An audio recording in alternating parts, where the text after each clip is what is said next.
शीर्षक मजबूरी के दलदल में फंसी जिंदगी। सुबह के 4 बजे थे। बनारस के घाट पर गंगा की लहरें शांत थीं, लेकिन राधिका के जीवन की लहरें हमेशा की तरह उथल-पुथल मचा रही थीं। 22 साल की राधिका, जो कभी अपने गांव में मास्टरनी बनने का सपना देखती थी, आज शहर की तंग गलियों में मजबूरी का दूसरा नाम बन चुकी थी। शुरुआत, सपनों का सफर। राधिका एक छोटे से गांव की सीधी सादी लड़की थी। पिता किसान थे और मां घर संभालती थीं। उनके परिवार की आर्थिक स्थिति कमजोर थी, लेकिन उनके हौसले मजबूत थे। राधिका पढ़ाई में होशियार थी और अक्सर कहती थी, मैं बड़ी होकर टीचर बनूंगी।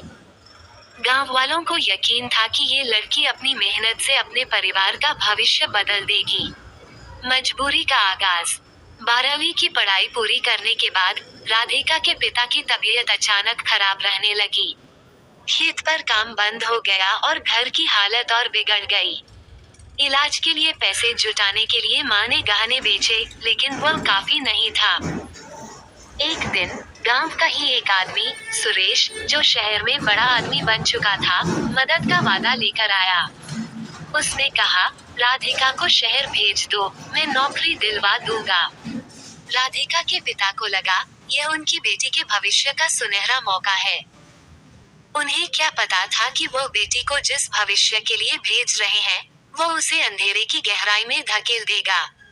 धोखे का सच। सुरेश ने राधिका को बनारस के एक एजेंट से मिलवाया। उसने राधिका को एक सुंदर घर में ले जाकर कहा, तुम्हें यहाँ काम करना होगा। राधिका को यकीन था कि वो किसी ऑफिस या स्कूल में काम करेगी, लेकिन सच जल्द ही उसके सामने आ गया। उस रात राधिका को जबरदस्ती एक कमरे में बंद कर दिया गया। वह चीखी, चिल्लाई, लेकिन उसकी आवाज सुनने वाला कोई नहीं था।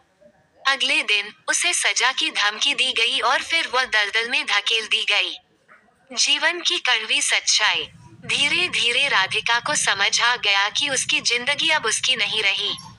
एजेंट ने उसके गांव जाने का हर रास्ता बंद कर दिया। उसे डराया गया कि अगर उसने भागने की कोशिश की, तो उसके परिवार को नुकसान होगा। मजबूरी और डर ने उसे चुप करा दिया। हर रात वह खुद को एक सामान की तरह महसूस करती। उसकी आत्मा चिल्लाती, लेकिन उसका शरीर बस एक कठपुतली बनकर रह गया। उसे याद आता, गांव के बच्चे उसे दीदी कहकर बुलाते थे। वह सोचती, अगर वे मुझे इस हाल में देखेंगे तो क्या सोचेंगे। एक किरण की तलाश। एक दिन राधिका की मुलाकात सीमा नाम की एक और लड़की से हुई, जो उसी हालात में फंसी थी।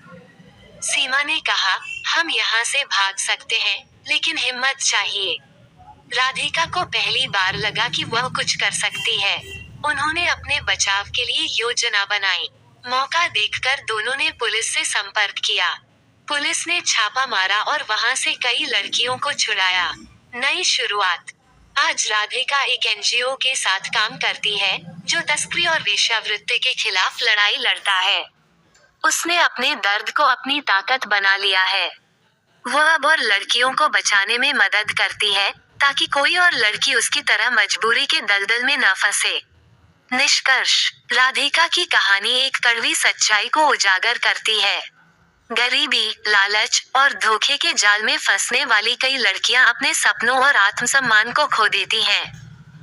लेकिन ये कहानी यह भी दिखाती है कि अगर इंसान हिम्मत करे, तो अंधेरे से रोशनी तक का सफर तय करना नामुमकिन